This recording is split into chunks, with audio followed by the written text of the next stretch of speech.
its power. So compact, barely larger than his hand. The perfect size, which was why he'd chosen this one to put in the cupboard. When? How long ago did he do that? Decide his family needed a measure of protection in the home. He hoped, no, prayed, they'd never need it. But he'd seen too much in his work as a sheriff's deputy. And then the threats started. So he brought it home, put it in the cupboard, just in case. He made sure they knew how to use it, showed them where the ammo was stored, in a small can that once held cocoa. Do it like this. Now, as he'd done then to demonstrate the moves, he flipped the top of the container open with a thumb, scooped the loaded magazine free, and slid it into place, all with a minimum of motion and sound.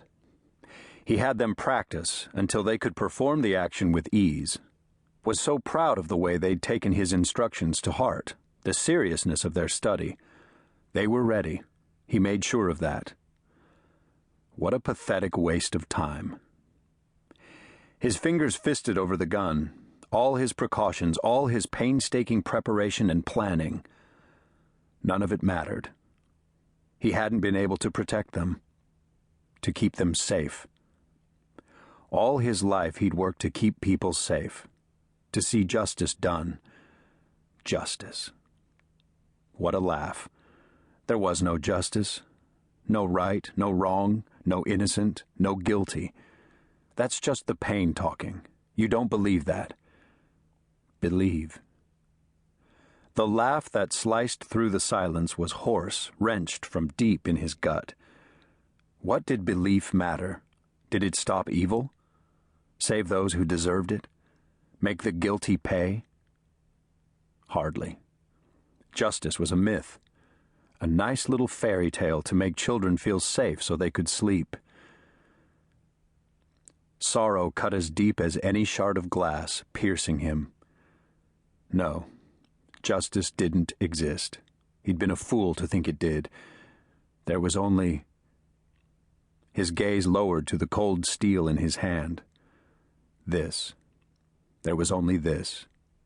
He shifted the gun in his hand, letting it settle into place, nestle in his palm, supported by the finger that lay along the barrel. Single action, semi-automatic, a masterpiece of precision. Reaching with his other hand, he gripped the barrel, slid it back, and heard the round chamber, the sound equal parts comfort and caution, allure and alarm. One flick, one small motion, and the gun would be ready. Ready for what? What are you doing? He drew a deep breath. What was he doing? A single movement, a tiny click told him the deed was done. The safety was off. What was he doing? The one thing he promised he'd never do.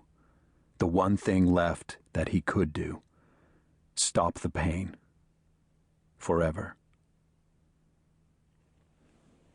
Chapter 1. A quote from Morris Mandel. A name is the blueprint of the thing we call character.